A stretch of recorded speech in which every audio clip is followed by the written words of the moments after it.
Ready to animate your way to a smoother workflow? Unomi is here to give voice to your creations. Literally, this innovative software platform revolutionizes the world of animation by automating speech integrations. Next Pitch TV showcases the most innovative equity crowdfunding campaigns for the verdict of the crowd. Join me in welcoming the mastermind behind this innovative magic, founder Unomi Jack. Let's dive into the details of how Unomi is revolutionizing animation workflows and shaping the future of digital storytelling.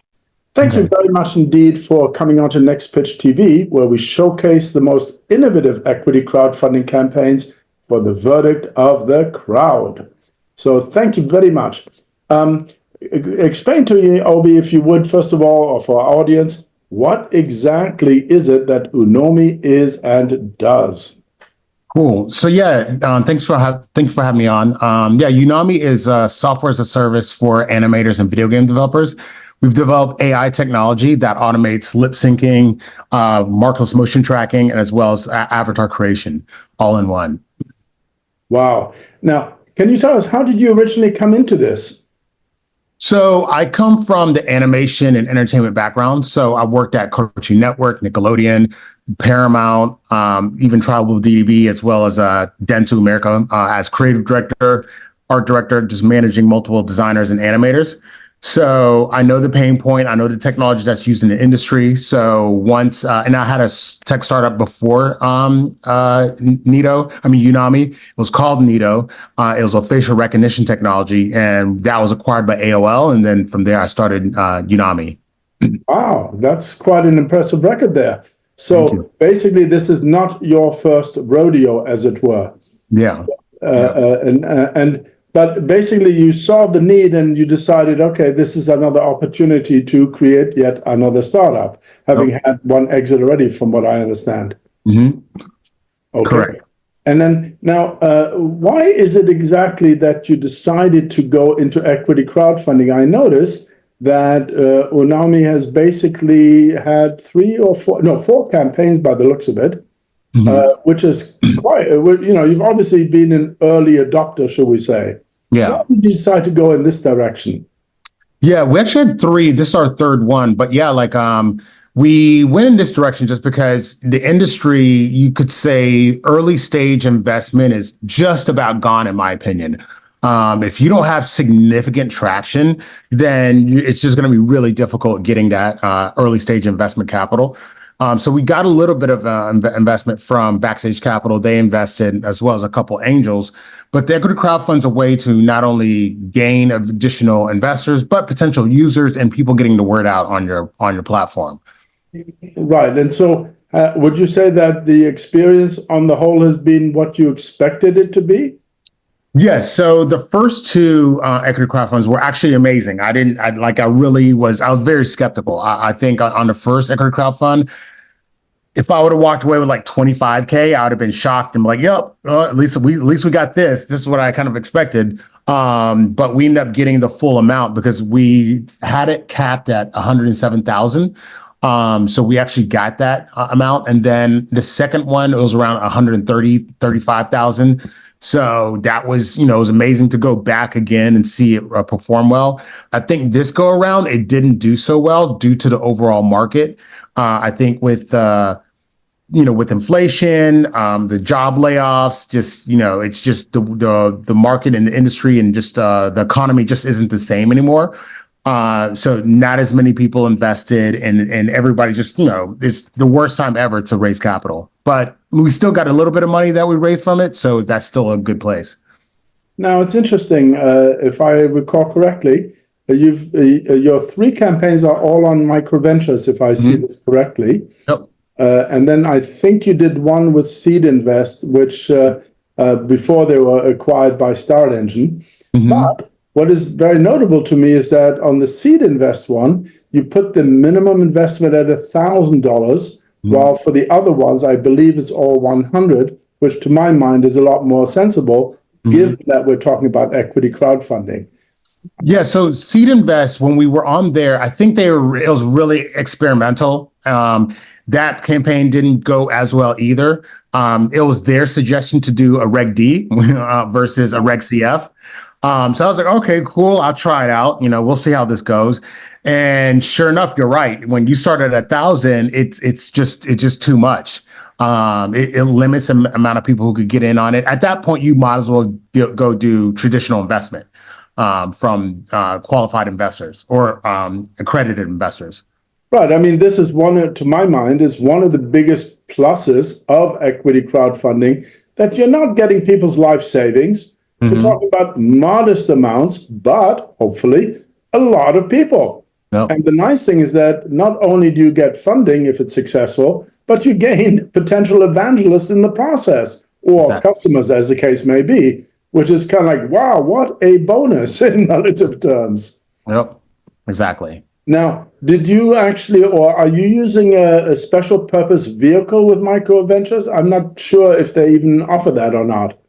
Yeah, we're just using, I think micro ventures is a safe note. In the past, I think we did maybe a convertible note, but yeah, this go around, we're using a safe. Right, but what I'm getting at is something a little bit different. And that is that about 2 years ago, I think roughly, they introduced special purpose vehicles, meaning that it's a separate LLC, I'm guessing. Like a SPAC. So, okay. Yeah, that's generally good. The important part is that all of the investors through a campaign ultimately are lumped into the SPV, which is a single entry on your cap table. The important part being that if you go the traditional route, then and you go to an angel and say, what's your cap table look like? Oh, it's 1,210 people. They laugh you out of the room. So this was a major innovation, arguably, for equity crowdfunding. That is, it doesn't matter that it's 1,000 investors. They're all a single entry on the cap table, so that you have a very modest, in terms of numbers, cap table. Yeah, that's exactly right. That's exactly what we have. So yeah, we had it for all the past equity crowd funds. And so yeah, on the cap table, it's just listed micro ventures, and then everybody falls under there. And of course, they provide you with an Excel spreadsheet with everybody's information. And then yeah, that way, if anything happens, you have everybody's contact information. Yeah, it makes a lot of sense. Now, have you considered doing an alternative platform, not against micro ventures in any way, shape, or form? Merely simply because obviously other platforms provide new exposure to your campaign, to their customer base or investor base, whatever you want to call it. So let's say WeFund, Start Engine, what have you. They're basically you're tying, you're reutilizing what you already have in terms of the campaign, more or less, except exposing it to a whole different group. Has that been something that you've considered? Absolutely. I think in the future we might. There's another equity crowdfund. I forgot their name already. But yeah, I'm thinking about using them just because I did like their terms. The only thing is they're a little bit more expensive to get on their platform. But the beauty is, let's say if you raised, let's say you're at 10K, you're able to actually withdraw the money and start using it there versus micro ventures. You do have to wait till 75,000 before you can withdraw and actually start using the funds. So I think, and then doing a roll and close with that other group is easier as well. And just the whole onboarding process with them is a lot easier, where micro ventures has gotten a bit more strict. So yeah, I definitely would consider somebody again in the future, potentially even after this equity crowd fund. I think once we hit a couple major milestones, I'll consider, if it's major, if we're doing phenomenally well, I'll just do the traditional route. I mean, and we still talk to investors as well. So we're talking to VCs as we speak. Well, this indeed is my next question, meaning especially because you are involved with AI, which, as we both know, has really been hot in the last year, especially since ChatGPT came about. One would think that the traditional funding options would be suitable for you. Yep. So yes, it is. I think right now it works better just because, yeah, we are AI based. If you're not, then it's like, if you're not sexy and you're not in that specific category that everybody loves, then it becomes very difficult. I can only imagine what it's like for somebody who's not in quote unquote AI at this point, how difficult it might be, especially if you don't have significant traction. Like if you're not making 10,000, 25,000 monthly recurring revenue, it's going to be difficult, Yeah, I hear you. Now, tell me, how did you come up with the name Unomi? What exactly does it mean? Oh, so it's like I'm Nigerian, so it's Nigerian for speech. So that related to the first piece of technology that we developed. So yeah, that's where the name came from.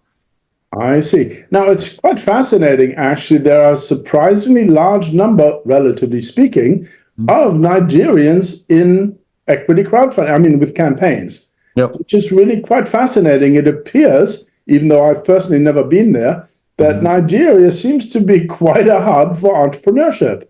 It is. That your experience? Yeah, definitely. I mean, it could be a bit of a rough country, but I think because of that, it's led a lot of people to just step out on their own, solve their own problems, and be their own bosses and start their own companies. So, and I think that culture resonates and is transferred in the US, UK, and other places as well. Right. I mean, no, it's definitely notable, or noticeable, I should say. And definitely, I'm very excited to see that there's so much activity from that community. Tell me, what exactly are your plans for the next couple of years in particular? So our top thing right now is, we've hit product market fit. We have paying customers. Our top goal, first and foremost, is ramp up in revenue aggressively and basically add in all the major game-changing features into our product. And yeah, and then from there, who knows, could be potential exit, and we'll see where things take us. But Wonderful. truly, at the end of the day, being ubiquitous in the market, making sure that everybody in the entertainment space truly understands and uses our software. Great. And we're going to go ahead and publish this as soon as possible. But for the benefit of the community, where exactly can they go to see your campaign on microventures? So yeah, if they just go to Microventures, to go to our website, and it's listed within the platform. It's just Unomi, so Unomi, and then you could also go to our website, get Unomi, GETUNOMI.com, and we have a top banner at the top of the website. You could click there, and it'll take you straight to the equity crowdfund as well. Wonderful. Well, thank you very much indeed for coming on to Next Pitch. And I wish you all the very best, because you have a very exciting product here. And hopefully that will come to pan out the way you definitely deserve. Thank you. All right. Thank you so much. Have a wonderful day. All right. You too. All right. Bye. Bye-bye. And that's a wrap. Join us next time as we delve deeper into the world of innovation and creativity. Remember, with Unomi, Obi Onijek is revolutionizing the animation industry one voice at a time. To know more about the featured campaign, subscribe now to nextpitch.tv.